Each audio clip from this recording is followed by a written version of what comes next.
El primer episodio de Black Mirror fue muy perturbador, por decirlo menos.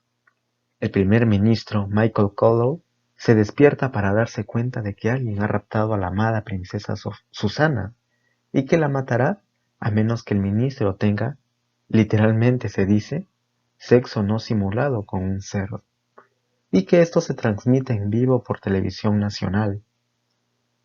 El intento de capturar al raptor falla, al igual que el plan de simular digitalmente el acto exigido por él.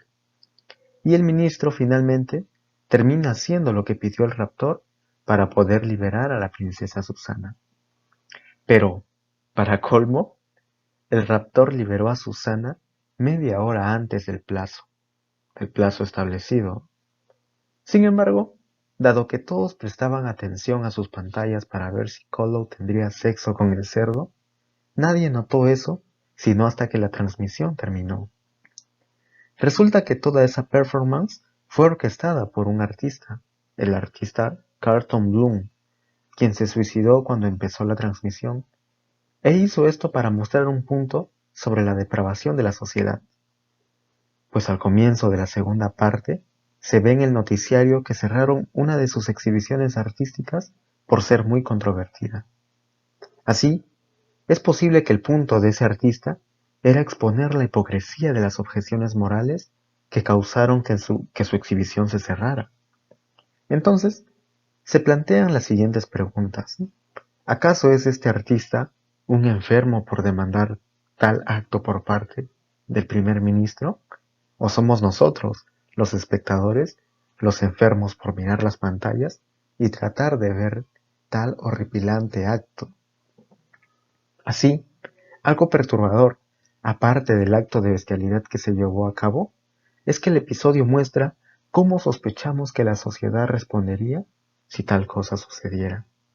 Entonces, este episodio hace una afirmación, por decirlo de manera metafórica, hace una afirmación sobre la depravación de la sociedad, pero también plantea un número de preguntas filosóficas muy difíciles. ¿Cuál es la naturaleza de las obligaciones morales y cómo se debe decidir cuando ellas entran en conflicto? ¿Estaría bien hacer algo que de otra manera sería inmoral, como tener sexo con un cerdo, solo para salvar la vida de alguien? ¿Podrías tú perdonar a un ser querido que haga esto? ¿Deberías ver tal acto si es transmitido por televisión? Pues examinemos estas preguntas. Las obligaciones morales a veces entran en conflicto. Muchas situaciones, incluyendo el caso extremo del primer ministro, nos exige sopesar diferentes valores o intereses para determinar qué sería lo correcto hacer. Si estamos interesados en saber qué acción es moralmente correcta, entonces estamos interesados en responder una pregunta normativa, en hacer una pregunta normativa. ¿Qué deberíamos hacer? Esto requiere que consideremos los aspectos moralmente relevantes de la situación y, naturalmente, sopesarlas. En el caso extremo presentado en este episodio, el himno nacional, las principales consideraciones morales en juego son las siguientes. 1. Los intereses personales del primer ministro y su familia. 2. Los intereses personales de la princesa y su familia. 3. Los intereses públicos de la sociedad y la familia real. Y, finalmente, el 4. La moralidad de la bestialidad del acto que hizo el primer ministro finalmente. La cuestión de sopesar estos tipos de consideraciones morales trae a colación un debate ético entre consecuencialistas, deontologistas y teóricos de la virtud. Veamos de qué va esto. El consecuencialismo, como una teoría ética, sostiene que una acción es juzgada en términos morales a partir de sus consecuencias, y la acción correcta es la que tiene las mejores consecuencias y produce el mayor bienestar general, ¿no? Naturalmente. Así, un consecuencialista sugeriría que el primer ministro debería tomar en cuenta todos los factores relevantes y hacer lo que produzca mayor bien general. En esa situación, Por ejemplo, Colo debería hacer lo que pide el raptor debido a que el dolor causado a él y su familia no sería tan severo como el daño que sería causado a la sociedad y a la princesa por su muerte. Interesante análisis, ¿no? En oposición al consecuencialismo se encuentra el deontologismo, la visión de que lo correcto e incorrecto no dependen de las consecuencias de las acciones, sino que dependen del cumplimiento del deber. Una persona no necesita saber las consecuencias de mentir, hacer trampa o matar para saber que ellos están actuando de manera incorrecta. Con esto, uno podría asumir que un deontologista diría que el primer ministro no debería hacer lo que pide el raptor, pues tener sexo con un cerdo es intrínsecamente incorrecto, dado que sería cometer una bestialidad. ¿Eh? Sin embargo, prevenir la muerte de alguien cuando es posible hacerlo parece ser también un deber que todos tenemos. Así pues, una de las objeciones clásicas al deontologismo es que no nos ofrece una manera de determinar lo que se debe hacer cuando los deberes entran en conflicto. Para responder a esta objeción, el deontologismo podría elaborar una jerarquía de deberes. El problema está en qué criterios ofrecer para elaborar tal jerarquía de deberes. Y el tercer contrincante, la teoría de la virtud, rechaza tanto el enfoque consecuencialista como el basado en el deber. La principal preocupación para la ética de la virtud es actuar y desarrollar virtudes morales, tales como el coraje, la generosidad, la honradez, etc. La persona virtuosa sabe qué hacer, o sea, qué acción es correcta, en situaciones con implicancias morales. Una de las objeciones a esta teoría es que no responde a la pregunta ¿qué es lo correcto hacer en tal o cual situación? Esta teoría simplemente sugiere, pues, que deberías cultivar virtudes y que a partir de esto podrás saber qué acción es moralmente correcta. En la situación que enfrenta el primer ministro, un teórico de la virtud diría que él debería hacer lo que una persona virtuosa haría, pero la teoría no especifica qué es exactamente lo que una persona virtuosa haría en una situación así. Esto finalmente no ayudaría mucho, ¿eh? Esta es una objeción. Ahora bien, con todo esto en mente, para entender mejor estas teorías éticas y tal vez determinar si Colo hizo lo correcto, veamos cómo son empleadas por diferentes individuos y grupos en este episodio, ¿no? Al comienzo del episodio, todos los personajes parecen seguir sus propios intereses. Colo no quiere tener sexo con un cerdo en televisión, y él asume, pues, de manera muy razonable, que hacer eso arruinaría su vida y la de su esposa. De la misma manera, la familia real es autointeresada, persigue sus propios intereses, ¿no? La reina le dice a Cowlow que debe hacer todo lo posible para traer de regreso a Susana, implicando que debe hacer caso a la demanda del raptor. Incluso los medios siguen sus propios intereses en este episodio, ¿no?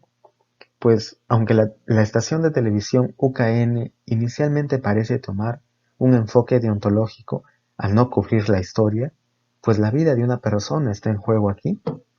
Tan pronto como esta noticia se transmite en otros canales, el canal UKN se dedica a cubrir la historia, presumiblemente para no bajar el rating y los ingresos, ¿no? Y en ese sentido persigue sus intereses. Ahora, ¿qué sucede con el público? El público inicialmente parece tomar un enfoque deontológico, pero terminan elaborando un cálculo consecuencialista. ¿Cómo así? Al comienzo, un 72% de ciudadanos creen que el primer ministro no debería cometer tal acto inherentemente moral y que no habría sangre en sus manos si algo le llegase a pasar a la princesa por no cumplir tal demanda. Sin embargo, la opinión pública cambia cuando el raptor envía un video en donde aparentemente le corta un dedo a la princesa. El video hace que el público considere el dolor que ella sufriría al ser asesinada y la vergüenza que padecería el primer ministro palidece ante una comparación, comparando esa vergüenza con dolor de la muerte, pues queda muy chico esa vergüenza, ¿no? Después de que se haya visto ese video, 86% del público cree que Colo debería cumplir lo que ordena el raptor. Aparentemente, pues, el público termina elaborando un cálculo consecuencialista. Ahora bien, es importante tener en cuenta que es imposible saber cuáles serían las consecuencias de nuestros actos. Las consecuencias imprevistas hacen que sea difícil justificar alguna acción sobre bases consecuencialistas. Recordemos, por ejemplo, que Susana fue liberada media hora antes de que el primer ministro saliera en televisión teniendo sexo con un cerdo. Esta acción, por lo tanto, no fue necesaria para la liberación de la princesa, evento principal que, se supone, justificaba lo que hizo Colo. Dado que en cualquier situación dada, nunca podemos saber realmente qué habría pasado si hubiéramos actuado en dirección opuesta a lo que hicimos, entonces uno se debe preguntar si una teoría consecuencialista puede realmente ayudarnos, ¿no? Al menos en esta situación.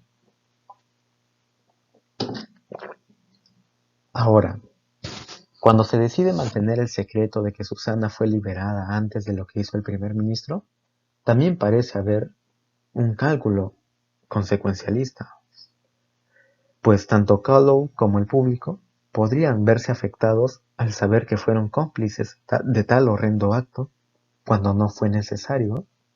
Sin embargo, las teorías deontológica y de la virtud sostendrían que no hay algo moralmente incorrecto o no virtuoso en decir la verdad, pues decir la verdad es un deber y es lo que las personas virtuosas harían. Entonces, este episodio muestra o presenta dilemas morales y fuerza a los personajes y espectadores a sopesar obligaciones morales en competencia hasta el final del episodio. Bien, no hay una respuesta unánime a la pregunta de cuál de estas teorías éticas es la correcta, pues el debate filosófico aún continúa, después de milenios, ¿ah? Pero esto no significa que no sea importante pensar críticamente sobre las teorías éticas. Usar este tipo de escenarios hipotéticos como experimentos mentales nos ayudan a pensar y reflexionar sobre el debate vigente. Podemos usar estos casos complicados para ver si nuestras intuiciones y juicios, en casos específicos, están acordes con nuestras intuiciones y juicios sobre teorías éticas más abstractas y generales. En donde no sea posible encontrar tal concordancia, entonces, se debe trabajar para encontrar un balance, es decir, una teoría ética que sea intelectualmente satisfactoria y que dé cuenta de tantas emociones y juicios morales como sea posible. ¿Mm? Ahora, un momento clave en el episodio es el montaje que muestra la reacción al evento.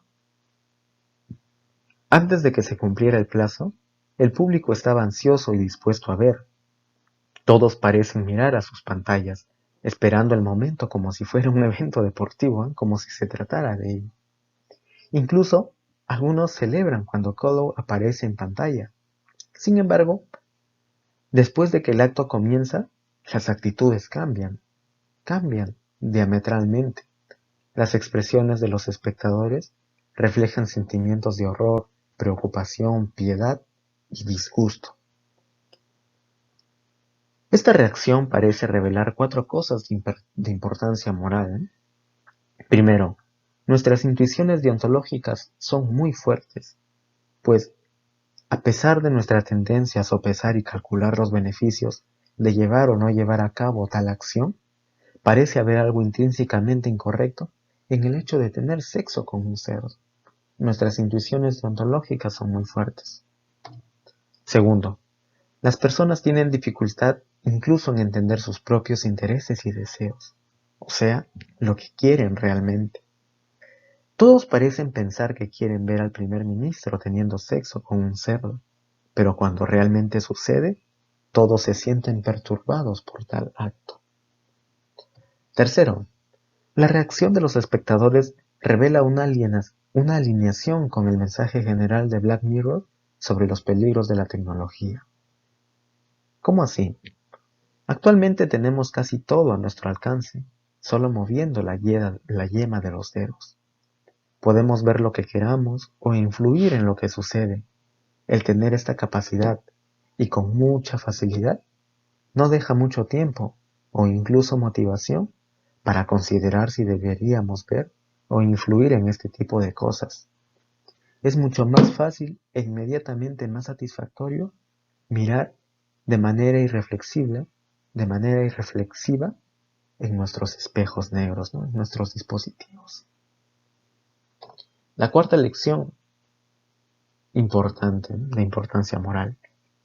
El disgusto y la perturbación juegan un rol moral en este episodio. ¿Cómo así? ¿Cómo puede una emoción negativa jugar un rol moral? Algunas filósofas contemporáneas han argumentado que las emociones negativas, tales como la ira, la amargura y el desprecio, pueden ser moralmente relevantes como respuestas morales a acciones injustas. El disgusto presentado en este episodio puede ser justificado de manera similar, como una emoción moral. Nosotros los espectadores vemos muchas imágenes que provocan disgusto. Por ejemplo, el primer ministro preparándose para tener sexo con un cerdo, mientras que el cerdo sedado come, el raptor cometiendo suicidio, y después del acto, Colo vomitando en el baño, moco y saliva corriendo, bajando de su cara. Son imágenes muy perturbadoras, ¿eh? El disgusto originado por estas escenas nos ayudan a hacer juicios morales sobre el acto de bestialidad, pero también parece ser invocado para ayudar a la audiencia a reflexionar sobre lo que lo produjo, la obsesión moderna con el espectáculo. La obsesión del público con el espectáculo político se vuelve muy perturbador. Nuestro sentimiento de disgusto hacia esas personas que miran boquiabiertas las imágenes repugnantes nos permite experienciar una reacción y un juicio moral de que sus acciones son incorrectas. De esta manera, nos encontramos en una mejor posición para reconocer la depravación moral encontrada en la obsesión moderna con el espectáculo. Bien, no parece casual que el himno nacional sea el primer episodio de esta serie. Realmente marca mucho el tono. Casi todos los episodios lidian con obligaciones morales que entran en conflicto y o dan origen a un rango de emociones negativas, como disgusto, tristeza, miedo, etc. Cada una de las cuales nos ayudaría a reconocer la maldad moral de alguna acción. Con esto en mente, pues, cuando vuelvas a ver algún episodio, debes pensar cuidadosamente. Evalúa las obligaciones morales en competencia y trata de decidir qué se debería hacer. También ten en cuenta tus emociones y, cuando sea posible, trata de usarlas como una brújula que te ayuda a desarrollar juicios morales sobre los asuntos morales y sociales que Black Mirror, esta magnífica serie, explora. De esta manera, estarás ayudando a la serie a hacer lo que la ciencia ficción hace mejor: filosofía.